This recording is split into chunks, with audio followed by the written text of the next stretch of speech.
Hi guys, I guess now you're cozy with Natalie, so I'm gonna start with Natalie's back. I'm Lisa Kanyamozi Rivoni. This is Conversations with Kanyamozi, and we have been very serious for the first week, so we're changing it up. A little bit of spice, but a lot of sense, because it's edutainment here. And if you don't subscribe, then how will net studios know they're producing properly? Be serious. Get with it. Get with it. So go ahead and subscribe. Follow us across all our social media, Conversations with Kanyamozi and Kanyamozi Rivoni. Then I'll plug this chick down below. So today we're talking about relationships. Yeah, we're talking about relationships, red flags, dating ideas and goals, where we are, especially as young women. I think it's important to have that conversation because our moms and aunties, well, they don't have it until you're married. Like, they expect you. So let's discuss in the comment section, but also with you. So, as we begin, Natalie, what is your current dating status? I'm not going to ask you single, taken, complicated. My dating measurement is single, taken for idiot, or with a Kampala man. Which one of the above? None of the above, because I don't think my person falls in any of those categories. All right. So we've seen Kampala women shocked. They are switching up. Now you don't know. You're not sure. You're not aware. Anyway, mine, clearly I'm not taken for idiot. Kampala man, I'd rather be run over by a bus. So I'm single. I'm very single. That's where I like. Single and content, or? Single and content. What else, beloved? Is there single and wanting? There is. I want a Ghanaian businessman. That's what I want. So if you know a Ghanaian businessman, I want flamingos on my wedding. Lisa, flamingos. Be careful what you wish. Be careful what you wish. Did you say the chick's wedding? Thanks very much. Thanks. Anyway, so into the serious talk. Do you believe in dating? Because I think our generation is like a mix. So there's, I'm here, we're going to get married, come and buy, even if you do what, even if I do what, to Chigale. And then there's this idea of we go with the flow, whatever happens, happens. So what mindset are you and why? I think right now I'm more of go with the flow, because I feel like that whole marriage thing puts so much pressure. Sure, yeah. And then like it turns like the pressure can consume you and you can feel like you're settling, and then the thing of I can do better kind of thingy. So right now I'm just going with the flow. Like I like where it is. Like if it ends up there, well and good. If it doesn't, I tried. Okay. All right. You're supposed to ask me questions now. Okay. Lisa, what about you? When you date, Lisa, you finally date, when you have someone or someone's, because I don't believe that. You don't believe in our friend group, there's a certain category of females that I know. I'll just tell their husband, leave. I'm like, leave. You won't hide for us. I won't hide them because they don't deserve. They don't deserve the emotional roller coasters this one will put them through. Period. But Lisa, when you finally settle down, when your headspace is, you know. I think I date according to where I am personally. Again, like I'm very selfish in my thing. If I'm at a point where whatever I wanna, then I'll be only seeing people based on whatever I wanna. Yeah. But like recently, it's like, what do I want?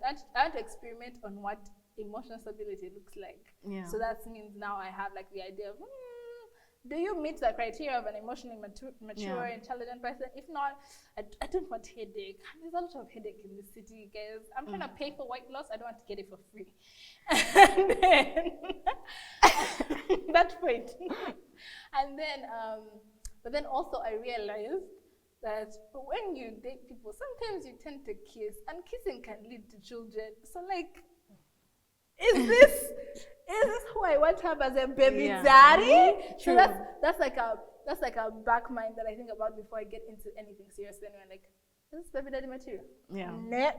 No. Like even before watching my husband or whatever, would I raise a child with this person after kissing them? No thanks. To the left. To the left, darling. To the left. Swipe left. Swindler. Swipe left. Swindler. So now, do you have like relationship red flags? Are there like, we'll come and do green flags at some point, but first red flags. Are there like things that you look at when you're getting into a dating space and you're like, okay, no. Yeah. But then, guys, Natalie likes emotional pain. I think pain builds character. So by the way, and actually that's the best way. Honestly, if I didn't feel the pain I felt, you wouldn't know better. Guys, I was so naive. Oh my God. Like, you see me right now. You're joking. You're joking. You're joking. You can't catch me twice. You can't catch me twice. But, what was the question again? See, but okay. Anyway, I was asking, what are your red flags? Oh, my red flags. I would say if someone is into my business too much, like I feel like we should all have our separate things. Like we should all be individuals before we are one. So I feel like if someone is in my business too much, like you're on me constantly, I'll just be like, no. Nothing. No? What were you? What is this? No. No, I wouldn't like that. Yeah. And then also my second red flag would be, like, I don't have three. My second red flag, I actually talked about this yesterday.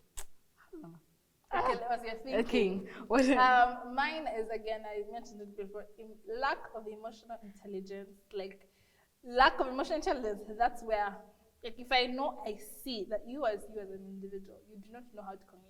Communication is hard for you, but also you won't be able to respect boundaries. You won't be able to understand, okay, this person is not in a good headspace right now. Therefore, you just talk for, like, you don't understand emotions. You don't understand that people, what you might understand as a small issue could be a magnitude to someone else because of something they experienced in the past. So, like, hey, you have a girl best friend. You have a girl, actually, that's my 13th reason. If you're moving to me and you know you have girl best friends, just delete my number, because no. So if you have like a girl best friend, and for me, I'm like, no, like I don't think you need to have someone who you could potentially be attracted to in your relationship. Like I just don't think. And for you, it's like, but it's just a friend. No. Because you don't understand where I'm coming from emotionally, so you're not going to respect that boundary, if that makes any sense. Yeah. I think that was my second girl best friend. No. I'm not threatened by women. Hey, so it's me. But I think communication, like if I feel like you're that person who I can't get through, like if I'm talking and like if we have an argument, your first reaction is to do the wildest things, delete our pictures, act out, those things. I'm just like, if you're going through the extremes, imagine now if we're stuck together, you have to come back home to me when you're angry. Like, won't you burn the house? Won't you burn the house and then after you rethink and be like, okay, now I can talk. No, walk through it. Come on. So someone with like extreme anger.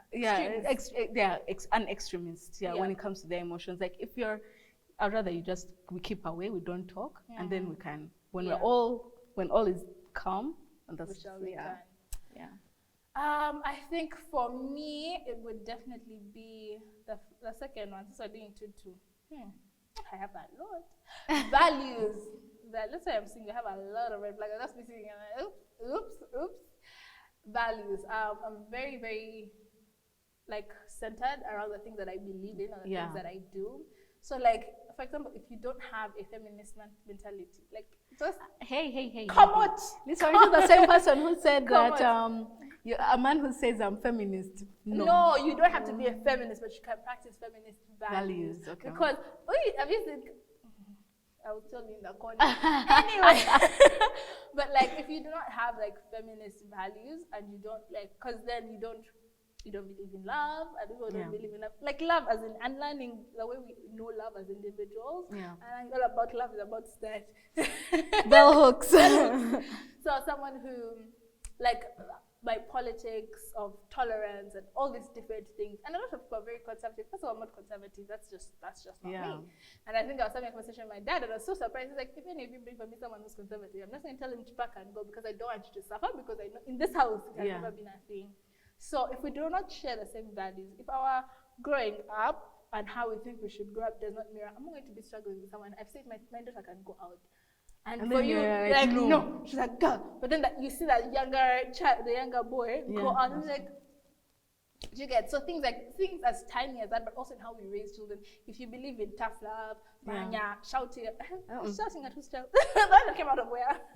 So things like that. If we don't believe in the same value of how things work, even if it's just dating, I know it will just be, what if I fall in love and we die and whatever? I have to be aware, I have to be sure. So that's my top two, I think. And also I wanted to ask you, like